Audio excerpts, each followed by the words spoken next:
back to the national capital. The south, some of the states also go to the polls in the first two phases, ladies and gentlemen, and that's critical because the empirical data shows that the 102 seats in phase 1, the BJP's conversion is less than 40%. And if that's the case, this is where they really need to break the bastions and also breach the walls, Dravidian or otherwise, in order to make a success story or to even come closer to their ambitious target set by the Prime Minister himself of 400 par.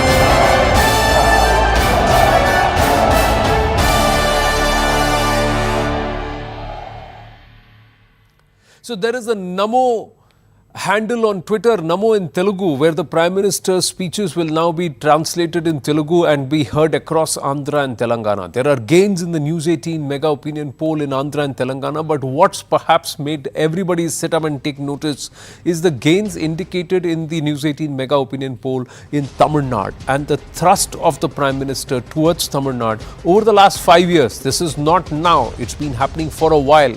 But is that going to actually yield results on ground? Let's focus on that. South, but more importantly in Tamil Nadu. Tuin Sinha, national spokesperson of the BJP with us. C. Rajashekaran, President, Voice of Tamil Nadu with us. Kovai Satyanjay of the AIADMK with us. And Ramaswamy Mayappan, lawyer. Namaste, Jai Hind. Thank you very much for your time, gentlemen. Kovai Satyanjay, let me ask you this. The Prime Minister's presence and the BJP going solo in Tamil Nadu. Many believe the party that will be worst affected because of this is the ADMK. Would you agree or disagree with this? I would certainly disagree. As far as Tamil Nadu is concerned, any political party has to ride on the shoulders of AIADMK or our arch rival DMK. We carry the alliance parties on our shoulders. So definitely AIADMK doesn't need BJP or any other ally to prove its might in Tamil Nadu. We have gone all alone earlier and we have proved our might. But so our strength in Tamil Nadu cannot be questioned by anybody. 2 lakh members constitute to roughly 33% of the eligible voters and almost 25% of the Tamil Nadu population. So our might are there on numbers. It's not on social media, hashtag trends and media narratives. Our might is there on the ground in reality. But you would also accept that the traction for the Prime Minister, traction for the BJP is on the increase in Tamil Nadu. Any aspiring political party will find their voter base. It cannot be related to that the voter base of AIADMK is eroding and moving towards BJP. That cannot be the norm. Every party will try to gain ground and the voters will be from different strata and section of the society and be from one political party per se. Likewise, AIADMK was mocked after 2019 Lok Sabha that our vote share has gone down to 18%. But the Assembly 2021, it was 33. The resurrection of AIADMK took place. Now we are far more mightier than earlier days because we were under dual leadership at that point of time. It was full of ambiguity. Now it's all settled and dusted. So a gain in vote share by BJP cannot be attributed to the loss of vote share in AIADM. That is an assumption. In reality, it's not so. It's not so. There is also a 30% voter base which largely stays away from the ballot in Tamil Nadu, and this is historically. Now, is that a pocket that could that the BJP could find a niche upon, or will there be no parties or no erosion from the so-called regional Chhatraps or the Dravidian parties? Tuin Sinha, where would you stand on this? Would you agree, disagree with Kovai Satya? Well, Namaste Anand. Namaste. I have said this before and would repeat it, that Tamil Nadu is going to throw the biggest surprise of 2024 elections. And the primary reason for that is that the farcical edifice of Dravidian politics, carefully manufactured and nurtured over the years by DMK, has begun to crumble. This, along with the spate of corruption activities of the DMK and its dynastic politics, has led to a complete loss of credibility, and Annamalai ji's yatra, simultaneous yatra along the state, has been a game changer. Today we are anywhere in the range of getting 20% vote share and at least 8 to 10%, at least 8 to 10 seats. But mind you, this is just the beginning. We have seen how Modi, each rally of Modi ji in the run-up to elections makes a big difference on the ground. So what we are anticipating today might just zoom 50%, and if I extrapolate it to the overall scenario in South India today we are on course to win at least 45 to 50 seats. Those who have been mocking us, saying that we are a party of North India, we have no presence in South India, will have to take back their words and will have to find other ground, and that includes Rahul Gandhi, who might not be able to save his own seat in Kerala. 29 out of 129 among the south states the last time around. That includes 25 in Karnataka, and then the others, which are about four states and 100 seats, you had only about 4 seats to Insina. From there you are saying you will go to up to 45 seats. 45 to 50, and I will tell you the calculation right away. See, in Telangana, where we won 4 Lok Sabha seats last time, we won it when we had a vote share of merely 6% in the preceding assembly elections in 2018. This time the vote share has doubled.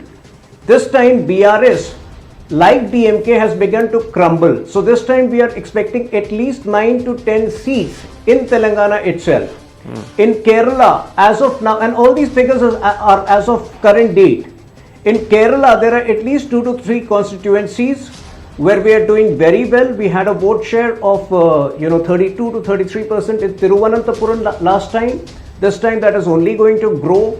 We had a similar vote share in or slightly less than 30% in 2 other constituencies. So Kerala could be 2 to 3.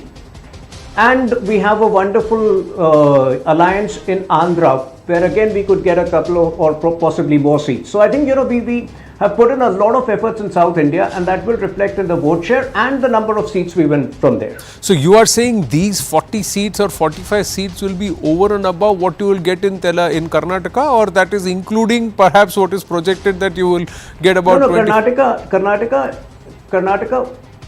Karnataka would be roughly 25, 26. But if you add the others, they would be in the range of 45 to 50. So overall 45 to 50 out of 129 seats. The News 18 mega opinion poll, ladies and gentlemen, very clearly said about 8 seats. That's what the projection was for the BJP in Telangana. 5 seats in Tamil Nadu with 13% vote share, and 2 seats in Kerala, and just about 15 to 18% vote share. So that was the projection there. But 13% vote share, what Tuhin Sinha right now said, Kovai Satyan, is 20% vote share as on date. And 20% vote share is what they are saying that they are confident to get 7 to 8 seats or 8 to 9 seats. Over ambitious? Utopian? Wow, how would you term this statement, or overconfidence? We call it in management terms. It's unrealistic. I wouldn't call it overconfidence. Terminology called the bag method. Big, hairy, audacious goal. We set it and we achieve it. All right, let Kovai Satyan respond to that. Unrealistic. Probably mathematics, it's one's convenience. I would clearly say 1 plus 1 is 2.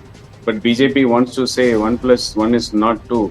It's 0.2 plus 0.3 plus 0.4. So they have numerous breakdowns, and which feel that all the breakdowns are their vote share, which will culminate to 2. That's not the case.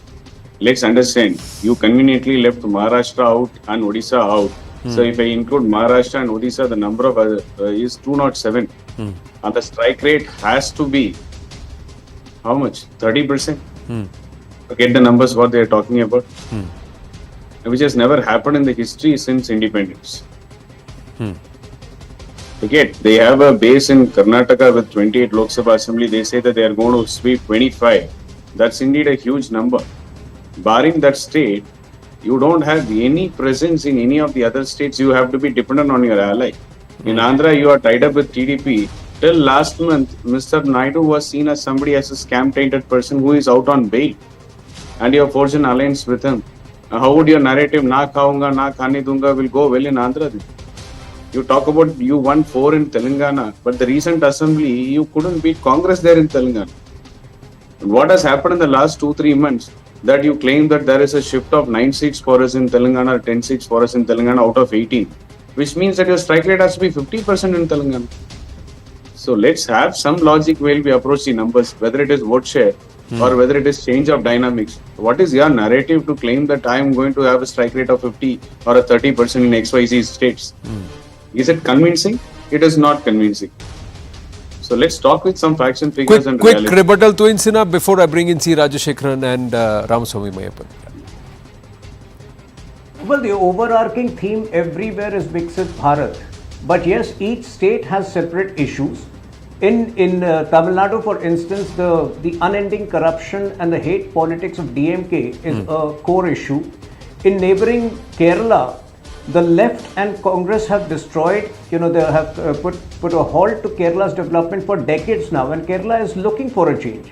The Lok Sabha victory over here, the 2 or 3 seats that we managed to win, is actually going to pave the ground for a much better performance in the assembly elections. Telangana similarly, has been looted by BRS for the last 10 years. The Congress is redundant across the country, so even though they might have survived and even though they might have formed a government at the national level, people will vote for the BJP in Telangana. So I think, each of the states have different issues, but the overarching theme is a clear vision which the BJP has for the next 2 decades for the country, and Lok Sabha elections are fought very differently from assembly elections. It's good to have vision, but do you And the even voting have patterns are equally different. do you even have cadre or people on ground? Do you even have 39 candidates who can contest the 39 Lok Sabha seats of Tamil Nadu? Similar questions these were are asked questions. during the Bengal assembly elections, Bengal Lok Sabha elections. Correct. We managed to win 18 out of 42 last time. This time we are only going to increase. Correct. But what happened in the Bengal assembly election soon after that in 2022? That's a story there Anand, overall, people are following a very different voting pattern for the Lok Sabha, and people are following a very different pattern for the assembly election. So when it comes to Lok Sabha, they will not compromise on the future of this country. That's a common sentiment across the country. Okay. But yes, when it comes to assembly elections, that is where local issues take over. Okay. Let's see Rajashekharan and Ramaswamy Mayappan also weighed in. Thank you for your patience, gentlemen. So what is the voice of Tamil Nadu saying, C. Rajashekharan? Anand, let us be honest and fair. I'll just confine myself in the initial arguments with Tamil Nadu, the state of Tamil Nadu. Tamil Nadu is totally a different state, and the voting pattern has been the same since 50 years. It is DMK or ADMK. Be it Congress, be it BJP, be it any other party. Even in a third front was formed and they failed. All this had happened. We have seen lot of experiments happening, political experiments which failed miserably. But here, claiming that the BJP is going to win 5 seats or 10 seats, it's really, I see it as a big joke. And definitely BJP cannot win a single seat.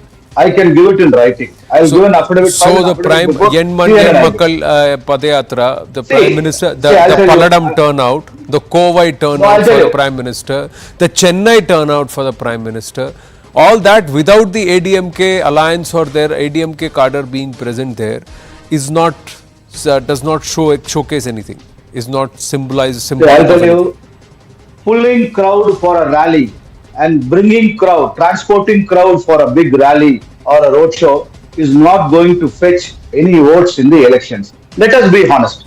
Again, I want to reiterate. See, when I was with Kamal Haasan, as you remember, so when I used to travel with Kamal Haasan, the crowd which thronged the public rallies and the meetings, and we thought Kamal Haasan is going to become the Chief Minister of Tamil Nadu. Finally, what happened? He is with DMK now for a single seat. That is the reality in Tamil Nadu. Tamil Nadu voters are intelligent, brilliant, and competent to understand the narrative being set on media, social media, and others. See, again, I want to make things very clear. I am not against BJP, neither I am favoring any regional party, DMK or ADMK. I am speaking the reality, ground reality.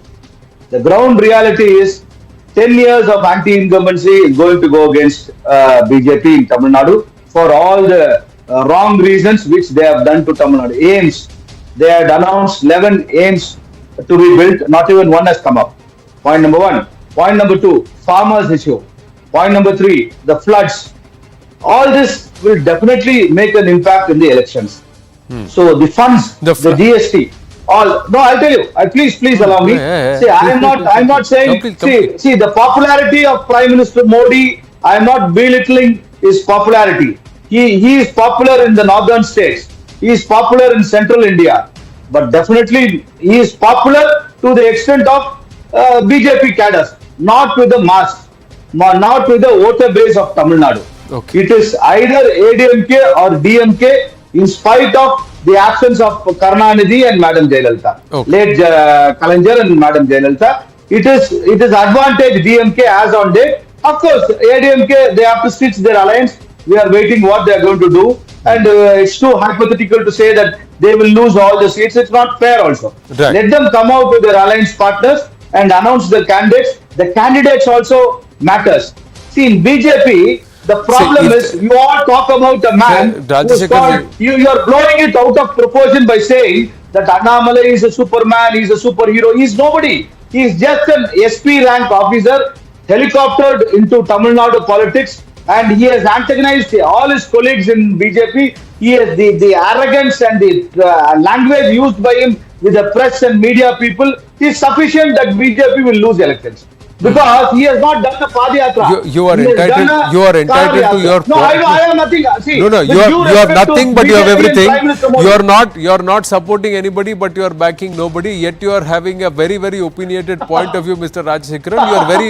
You're trying. No. I'm not with anybody, Mr. Rajashekaran. I am not saying this to you at all, Mr. Rajashekaran. But Mr. Rajashekaran, I am not talking about you, Mr. Rajashekaran. But Mr. Rajashekaran, sir, I know this technique. I know this tactic very well. You are also a seasoned person, so am I, sir. Please give some credit to my intelligence. I do not want to take this forward beyond a certain level because there are other people also in this panel. We will talk about it in just a bit. Ramaswamy Mayappan, sir, what is your assessment of Mr. Rajashekaran's assessment? Okay, Anand, going to Mr. Rajashekaran's assessment, two things that he keeps forgetting. Tamil Nadu has always looked for charismatic leaders. The leaders that he used to think of earlier, MGR, Jayalalitha, Karnataka, they see that charisma in Narendra Modi. And something that the opposition parties in the state, traditionally the DMK, used to always back the Narendra Modi government in the negative sense, always claiming that he was not doing enough for the state. But that's changed with Annamalai's Padayatra.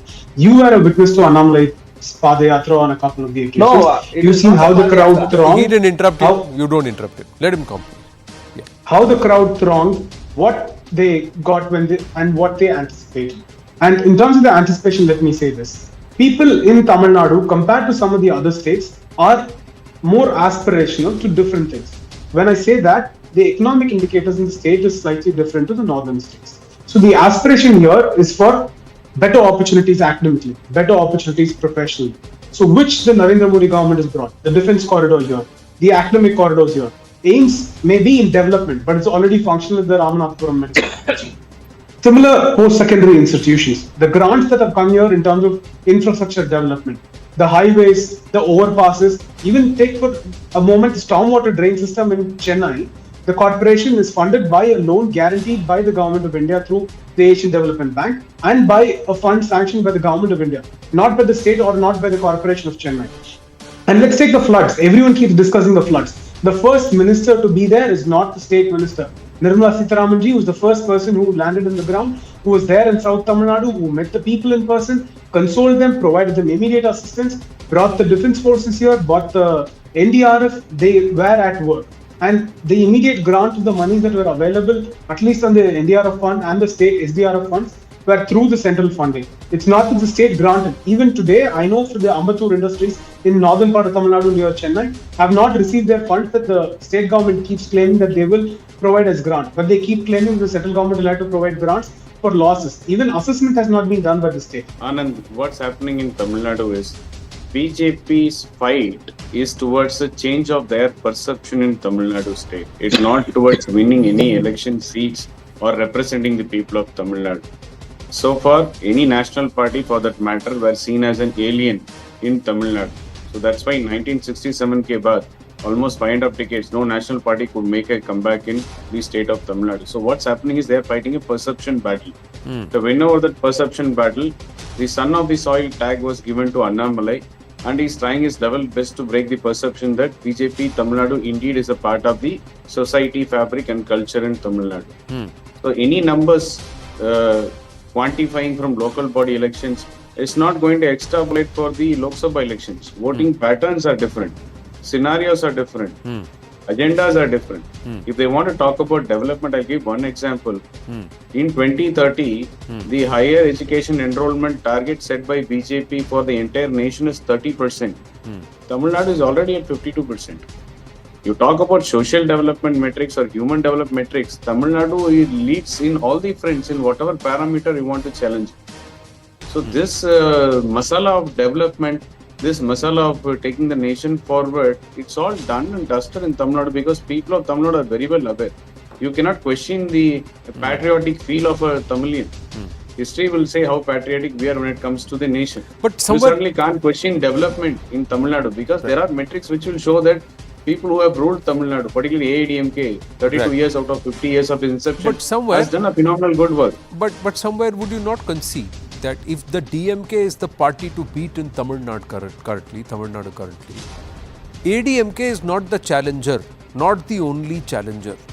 Is that perception not there in Tamil Nadu today? Yeah, perception keeps changing from time to time, Anand. The perception here is what BJP is desperate to try to build is that we are the opposition. We do the role of opposition. But how many successful rallies they were able to conduct in the last 3 year time, the data will show. See, anti-DMK votes, the beneficiary who are going to harvest it is AIADMK. Twin, what Kovai Satyan says is there's a lot of noise you guys are making. When I say you guys, it's the BJP and it's to change perception. So while you change perception and maybe get a few votes in the process, it's not going to breach that wall or that entire fortress that is a Dravidian fortress. The share of the spoils will be between the local parties, the Dravidian parties, the AIDMK or the DMK. Well, Anand, I can understand the doubting Thomas mindset. A similar thing had been said about us in Bengal. A similar thing had been said about us in all of the northeastern states, and we have managed to change that through our diligence, through our hard work and through our conviction. The point is, today in the facade of Dravidian politics, DMK had managed to get away for a very long time with non-performance, with corruption of the worst kind. That facade has begun to crumble, and like I said, people vote very differently today when it comes to Lok Sabha elections and when it comes to assembly elections. Maybe they still manage to do slightly better in assembly elections, but the Lok Sabha elections will be a big surprise for everybody. The 8, and I stick by my initial assessment, 8 to 10 seats is what I'm saying now, when Prime Minister Modi has just begun his campaign.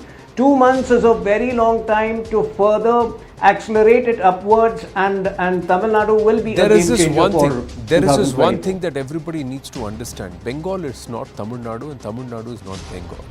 Telangana is not Tamil Nadu and Tamil Nadu is not Telangana.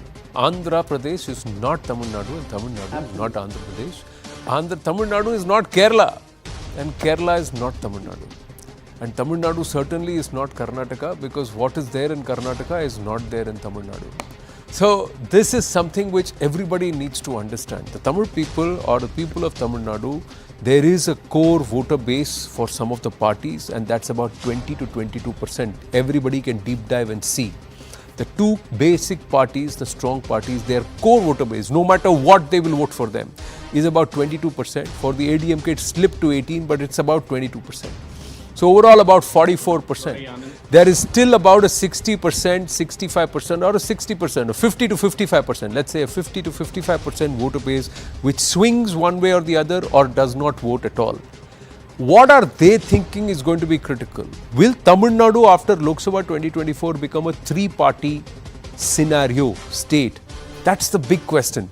There are many more days and we are counting down, and in the coming days we look forward to you gentlemen joining us again when we talk Tamil Nadu. Thank you very, very much. Thank you. We're going to take a very, very short break. When we come back, ladies and gentlemen, it's the Shakti aspect. Shakti means strength. Shakti is takat. That's another way of showing it. Again, strength. Shakti is also Ma, the mother, the divine mother. Won't you have clarity what you intend to say when you say Hindu dharm mein ek shabd hai Shakti? Stay with us.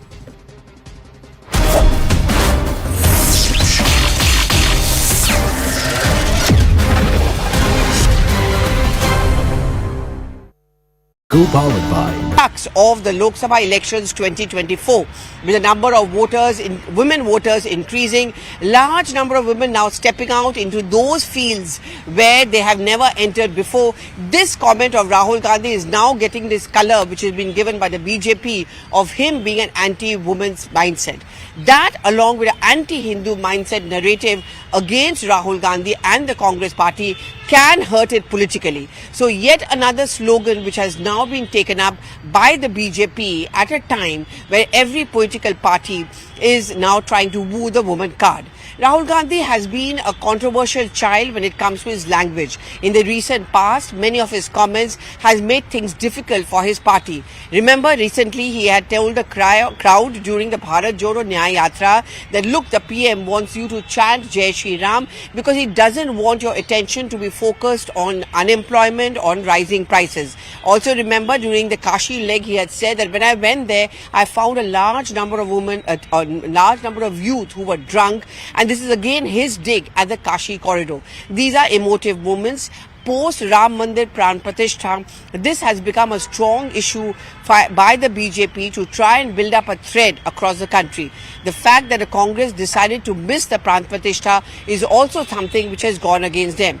With the Prime Minister himself stepping in to attack Rahul Gandhi's Shakti comments, the game is all open.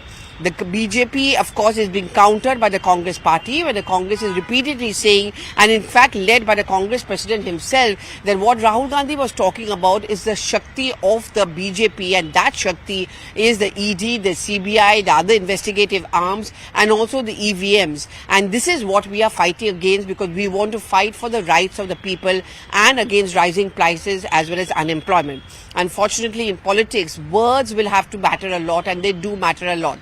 They are very, very important, which is why Rahul Gandhi's these comments and the PM's strong response to it is certainly not going to make it easy for him and for the Congress party.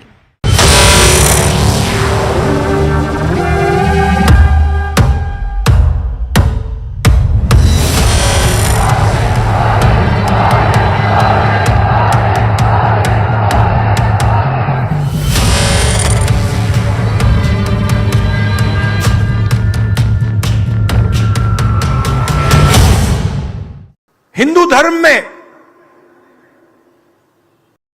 शक्ति शब्द होता है। हम शक्ति से लड़ रहे हैं। उन्होंने कहा है कि उनकी लड़ाई शक्ति के खिलाफ है। मेरे लिए हर मां शक्ति का रूप है। Well, as expected, Rahul Gandhi's comments on Shakti has now evoked a strong response from the Prime Minister himself. In his southern leg in mission to 370 or 400 par, the Prime Minister started attacking by saying that for me, everyone is Shakti. Every daughter, every mother is Shakti. Clearly, this is a response to Rahul Gandhi's earlier comment at the Mumbai Bharat Jodo Nyaya Yatra, where he talked about the fact that how the political opponents of the BJP and the Prime Minister were being targeted by ED, CBI and the EVMs. What perhaps Rahul Gandhi was trying to say was that the power or the Shakti of the government came in from misuse of these powers that it have to target his political opponents. But he began his speech by saying that in Hindu Dharma there is Shakti and we are fighting against this Shakti. This immediately evoked a very, very strong reaction from the BJP, with one leader after another now questioning the Rahul Gandhi factor and accusing the Congress and him of being anti-Hindu.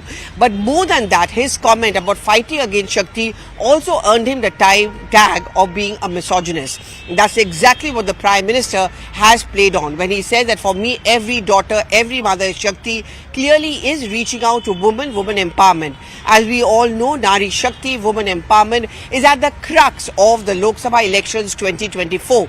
With the number of women voters increasing, large number of women now stepping out into those fields where they have never entered before. This comment of Rahul Gandhi is now getting this color which has been given by the BJP of him being an anti-women's mindset. That, along with an anti-Hindu mindset narrative against Rahul Gandhi and the Congress party, can hurt it politically. So yet another slogan which has now been taken up by the BJP at a time where every political party is now trying to woo the woman card.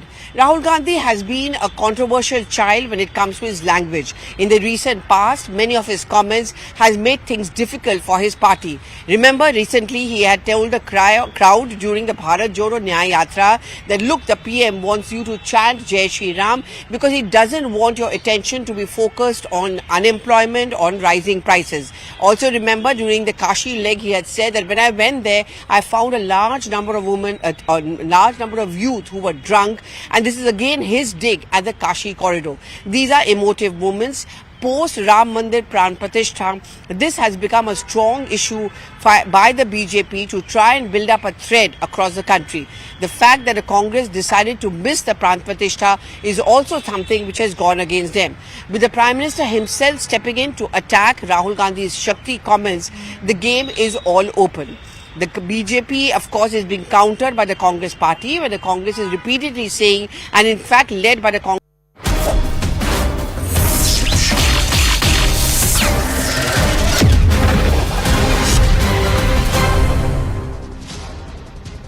Back on, ladies and gentlemen, with Rahul Gandhi's statement in Mumbai that's caused quite a huge furore and political flutter. Prime Minister Narendra Modi taking on Rahul Gandhi, and it was all around the word Shakti. Whether there was an intention to say that there are powers or there is a Shakti which they want to upturn or turn around and perhaps throttle and defeat, or whether this is part of a plan designed to ensure that there is a clear anti-Hindu, anti-Sanatan position that is taken. With what design, with what intent? To polarize the votes, or with the intent or belief that the non-Hindu vote will come together or group together to vote for the opposition? We debate that, ladies and gentlemen, but here's what was said.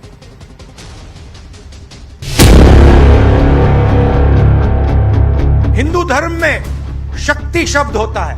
हम शक्ति से लड़ रहे हैं। राजा की आत्मा EVM में है, हिंदुस्तान की हर संस्था में है, ईडी में है, सीबीआई में है, इनकम टैक्स डिपार्टमेंट में है। हिंदू समाज जिसे शक्ति मानता है, उस शक्ति के विनाश का उन्होंने ऐलान कर दिया है। अगर शक्ति के विनाश का उनका ऐलान है, तो शक्ति की उपासना का हमारा भी ऐलान है। मेरे लिए देश की नारी भी इसी शक्ति का प्रतिबिंब है। इसलिए हमारी सरकार की योजनाओं में सबसे ज्यादा प्राथमिकता नारी शक्ति को दी जाती है।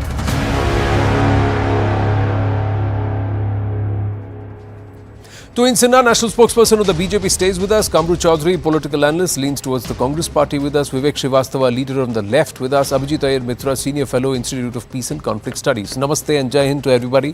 Thank you very, very much. The BJP has openly called it an outright insult to Ma Shakti, to Hindu Dharma and to Ma Shakti. Deliberately using it to ensure that you are able to play around the Vishwas factor to Insinna. Is that really what Rahul Gandhi intended? Well, Anand, in Hindu Dharma, Shakti is an embodiment of Ma Durga and her different avatars and incarnations.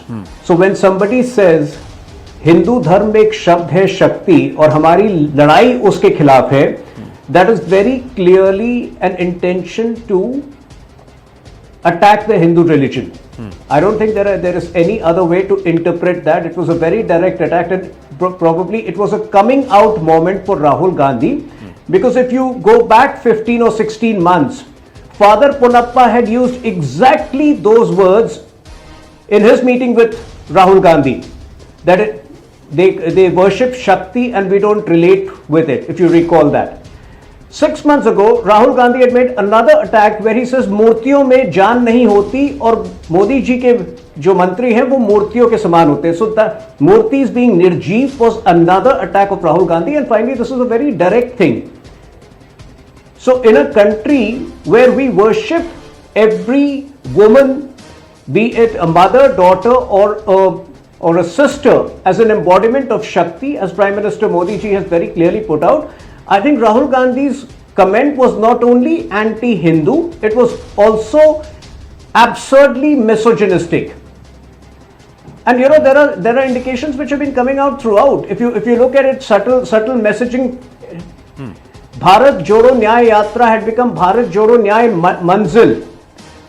So the vote bank politics of Rahul Gandhi has gone to another level, and I think it needs to be seen not as an error on his thought, but as a very clear coming out moment where he does not need the Hindu vote. So you are saying that there is open communal agenda in the garb of secularism that's being perpetrated or practiced by the INDA alliance led by the Congress. Kamru Chaudhary. Yeah, Anand, first and foremost, it is absolutely preposterous to even think on that line what Rahul Gandhi actually meant. And you know, you can't expect of the Parivar Mandali to think otherwise, because the IQ level that the Rahul Gandhi speaks, the Parivar Mandali needs to stand up and rise to a notch higher on their IQ to even understand what Rahul Gandhi meant. When at a time the country has received a massive expose on the biggest corruption scandal in the history of India, the electoral bond scam. You see, Anand, you being an Hindu and anybody in this panel being accustomed to the Hindu customs, rituals, beliefs of the Indian civilization out here, you tell me out, is a religion which has existed for thousands and thousands of years, why are these Parivar Mandali so spooked up with a comment made by Rahul Gandhi, a comment which I also believe is a very necessity right now, because the Ashubh Shakti or the Asura Shakti that has gripped the country over the last few years, that's the Shakti that we all are fighting against. We are opposition. You might have a different point of view, I might have a different point of view, but our goal is to take India forward. Rahul Gandhi's main intention was that. He never meant to insult or demean a particular religious faith out here. And the level of discourse that this Parivar Mandali are bringing out here, even uttering the word of a manzil. What does manzil means? A destination. It might also mean a house. It may mean it's in this sense it is meaning a destination. Now what do this want? Do they want all those fancy Sanskrit names to be uttered by the Congress party? If required, we will utter it. It's not an issue. But making this an issue without even a single iota of doubt in my mind as a congressman or in Rahul Gandhi's mind to hurt and insult the Hindu religion is indeed preposterous out here. And I don't think it is very much unwarranted. Okay. Tuin Sinha wants to respond. Yes, Tuin Sinha. Well, first of all, I want to call out the lie of Kamruddin ji. Rahul Gandhi does not want to see India go forward. If you continuously divide people on the basis of caste, if you call out people's name and say, what's your name? Shiv Prasad. Aapka naam Shiv Prasad hai, isliye aap aage nahi badh pa rahe hain. That is not the way India can be taken forward. He wants to drag India 20 years back when he peddles a lie, a blatant lie that unemployment rate in India is double that of Pakistan. That is not the way India can be taken forward. So please get out of this pretense that Rahul Gandhi wants to take India forward. He wants to drag India back 20 years because of his frustration and the collective frustration and failures of the Congress party. Can I respond to that? Yes, Kamru Chaudhary. Yeah. basically, Anand, you know, the Bharatiya Janata Party, and I told you the Parivar Mandali will try to twist every fact out here. कि हमको गाली दे दिया, मेरा परिवार को गाली दे दिया, तो अब जो है कि सब बन गए परिवार, मोदी का परिवार बन गया. Now uttering a word, a revered word, because we from Bengal, I personally belong to Bengal, and we worship the 9 forms of Shakti out here, in the Ma Durga out here. So there is nothing that a congressman will ever want to demean a particular religion out here. But these people, having failed to give out the country what development foundation that the Congress party has laid over up to 2014, they failed to go on that. You see, when you talk about any development issues, Pakistan's GDP is double that of Uttar Pradesh, even though both the Pakistan and Uttar Pradesh population is the same. Even Uttar Pradesh GDP is much lower than sub-Saharan Africa out here. And you speak about development out here. All development is in front of the SMS, means that WhatsApp Pakistan has that been a separate nation since 1947. Uttar Pradesh an integral part of India since 1947, and even before that. So you are accepting that under the Congress rule, largely over the last 70 years, 65 years, nothing was done with Uttar Pradesh. Let's just park. And one is, the second part is, sir, why are you comparing a state in Bharat with another country, a country that was formed by tearing part of our Bharat? That example itself, why choose Pakistan as an example, sir? I told you, are there no other examples? Sub-Saharan Africa. No, are there? I told you about Sub-Saharan Africa also. I gave you why would you choose Sub-Saharan Africa? If you want to benchmark with Europe. Say you were unable to turn Uttar Pradesh into Europe and make it as developed as Europe. That should be vision, no, Kamruddin Chaudhary. Now please wait. Abhijit Iyer Mitra. So Kamruddin Chaudhary says, how can you even make an inference like that? Tuhin Sinha says, no, this is an outright insult to Shakti. My question, Abhijit Iyer Mitra, is, like I said, all of us in Bharat know what Shakti means. Shakti means power. The moment we say Ma Shakti, that means it's a divine power, or it's the mother, divine mother. Shakti is also Takat. Yes. How is Shakti equal to Manuvad, as Mr. Mallikarjun Kharge tried to explain? How is Shakti equal to EVM ki Shakti, as some other Congress leaders tried to explain?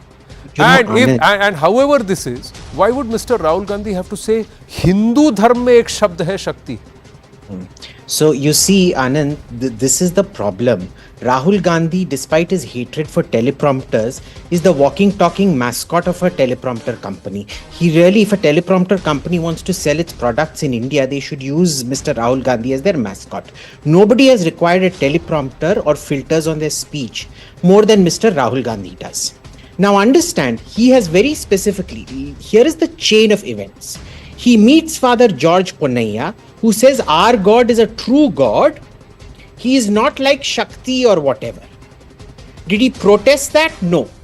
Shakti, who is the goddess of all Bengalis and worshipped across India, was insulted right there, called a fake god. Did he open his mouth? No. Then, during this speech, he himself brings up the concept of Hindu dharam mein ek shabd hai Shakti naam ka. If you go back to his previous speeches that I saw, he has used the word takat at least 3 times. So he clearly knows the word. And he's openly referenced RSS or unki Manuwadi taqatein. He's openly referenced in the past. He had to pick up Hindu Dharma and Shakti. He is the one that made the connection.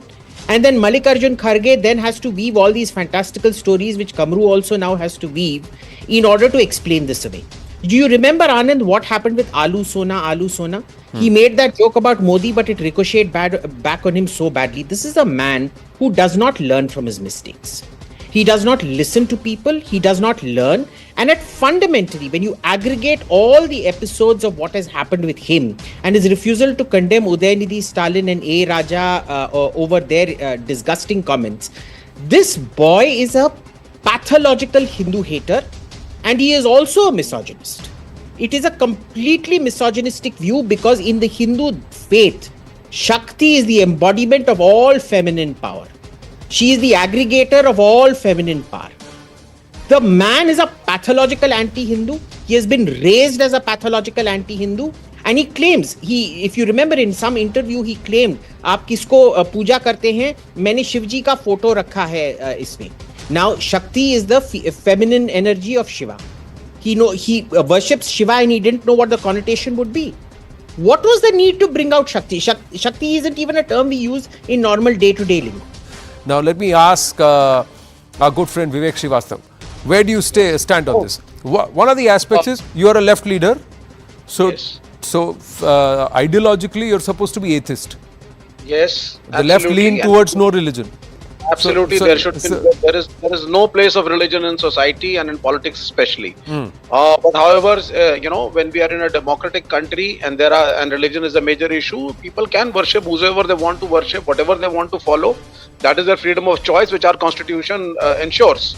So I mean that's okay. But dragging it, asking votes in the name of religion, trying to create a rift in the name of religion, communal violence, these are the things which is in a civilized democracy we need not have. Now as far as सुन लीजिए sir, सुनिए अब as far as Rahul Gandhi is no concerned, civilized democracy में religion भी होता है.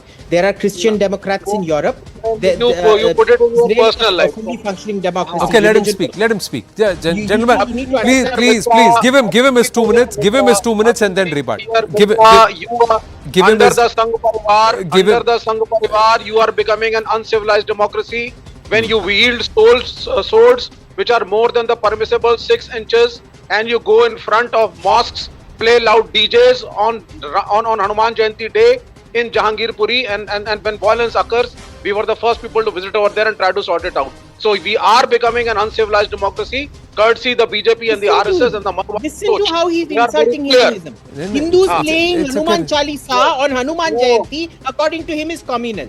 And अगर we आप have मस्जिद के बाहर Azan जाके play 5 times करेंगे, a day.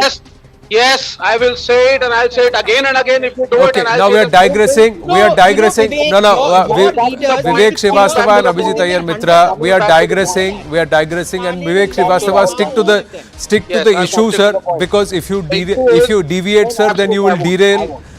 And what will happen is, sir, what will happen is the entire point of the debate will be lost, just Sure. like the point you're trying to make currently is Now, lost. see- Yeah, Yeah. go ahead. See, now, as far as Rahul Gandhi is concerned, okay, and the word Shakti is concerned, Shakti is a Hindi word.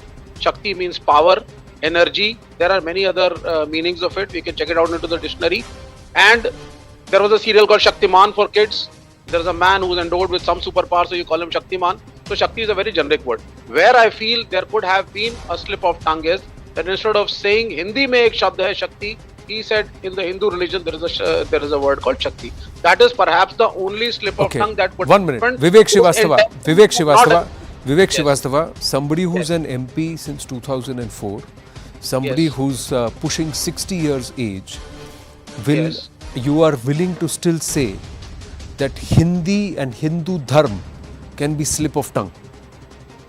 Yeah, see, I mean, if you feel, see, I mean, sitting over here, we are all mature people. I'm Do just you asking you. Right? You can say yes or no.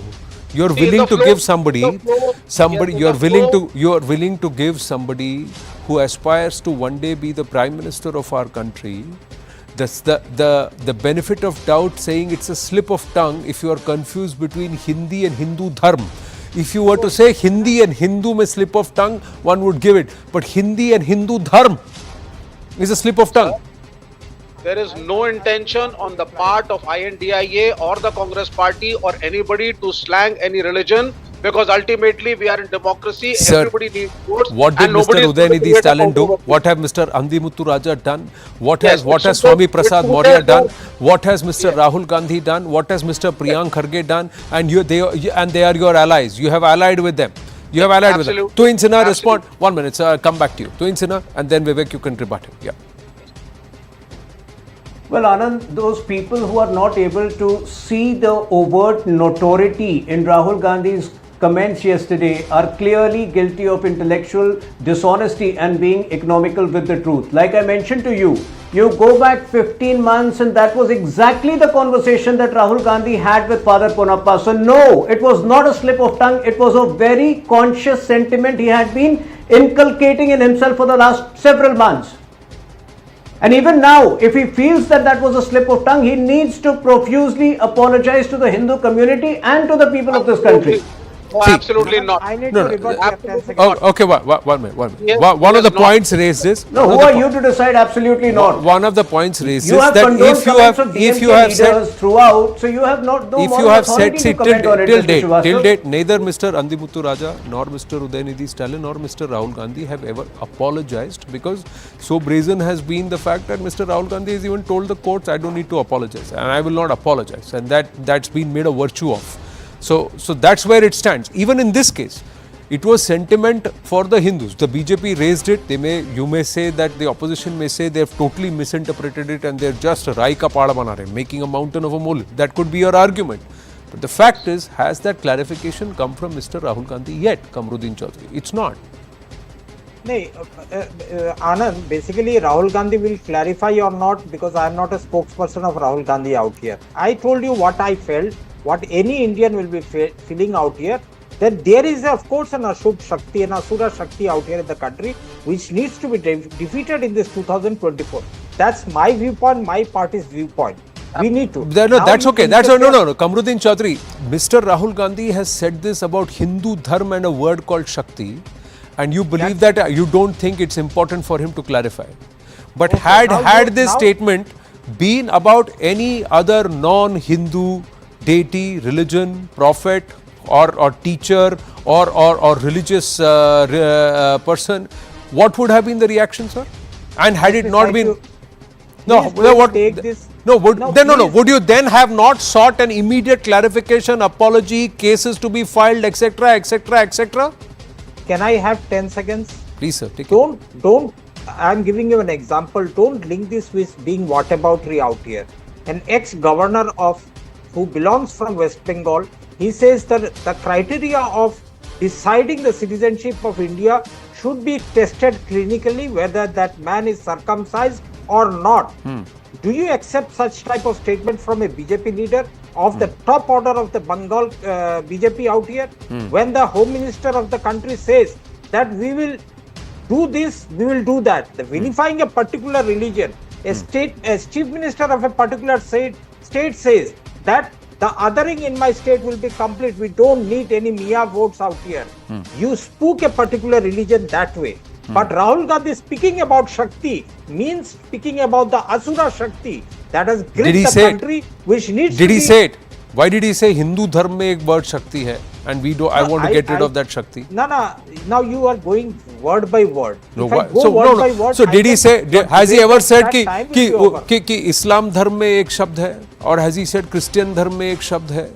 Why only Hindu धर्म में एक शब्द है? हिंदी में एक शब्द है कह सकते हैं, उर्दू में एक शब्द है कह सकते हैं. मैं मानता हूँ, ठीक है, it's language and he's quoting the language and he's trying to give the meaning.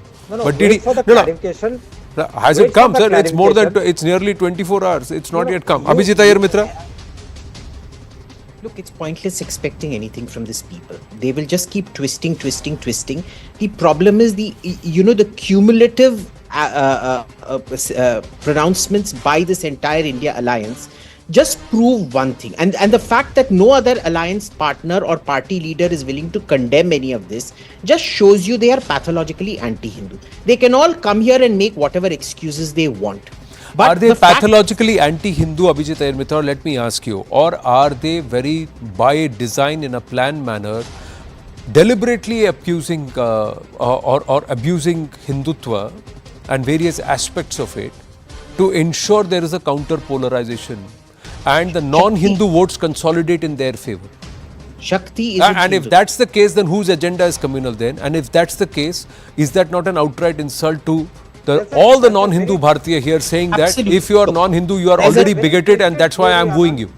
There's a difference between Hinduism, Sanatan Dharma and Hindutva. They will attack both as and when it suits them. But it just shows your desperation. That the biggest voter group in this country, you've pretty much given up on them. And all you can do is hurl muck at that religion in order to get what pathetic few votes you have left. I mean, look at Vivek's party. They hardly get anything. They live off Stalin's charity in Tamil Nadu. Soon Kamru will also be reduced to that. As it is, in Kamru's own state, they are living off the charity of Mamata Banerjee if and when she responds to Rahul's Bhavati Bhiksham Dehi. So, this is the natural thing. Let them do it. It just shows their desperation. So it does not show desperation, sir. It also shows a very devious intent that you believe that our society by inherently is divided between Hindus and non-Hindus. But they do. And this is the classic Goebbels. Then it's a Goebbels strategy that you call the other for the propaganda that you are yourself resorting to. Is that really what's happening on ground, Vivek Srivastava? Absolutely not. All this is, I mean, what Abhijit is saying, I don't want to use the word, but I'm finding it very nonsensical today. Normally, he speaks a lot of sense. So, I mean, I'll be very clear.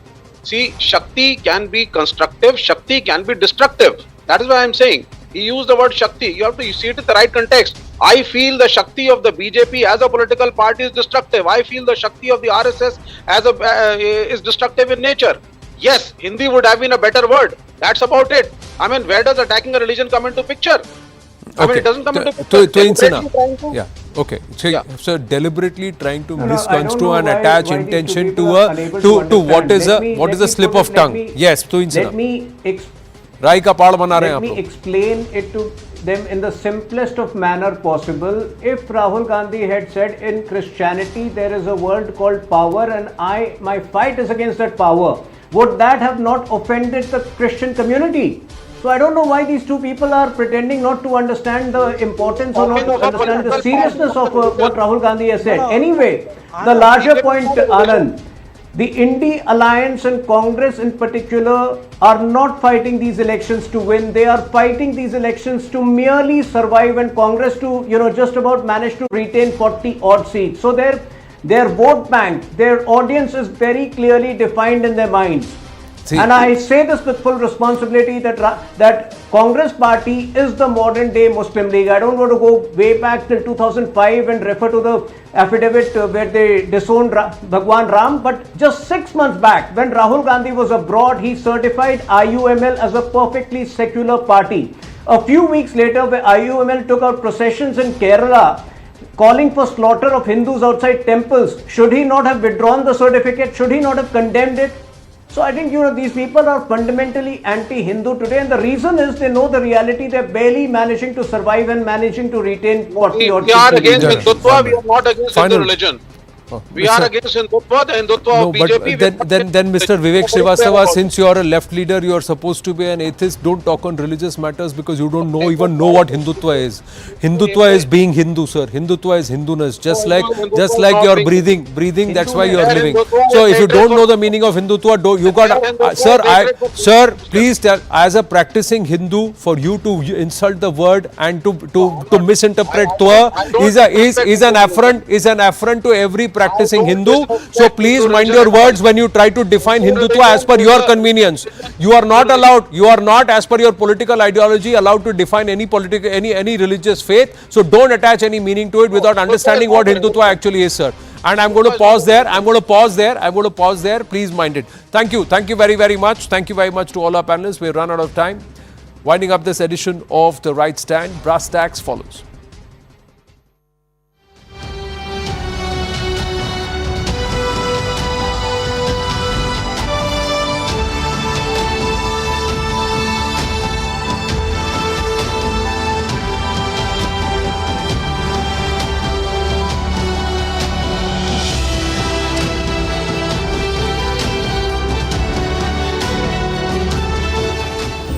इक्कीसवीं सदी भारत की सदी है। 125 करोड़ देशवासियों के परिश्रम के बल पर Bharat fastest growing major economy बन गया। 10 वर्षों में हमने अपनी अर्थव्यवस्था में $2 ट्रिलियन और जोड़ दिया। मुझे पूरा विश्वास है भारत पूरी दुनिया के सामने एक मिसाल बनकर के उभरेगा। Watch PM Modi share his thoughts on Dream Sports presents News 18 Rising Bharat Summit in partnership with Hindustan Times, 19th and 20th March, only on News 18 Network.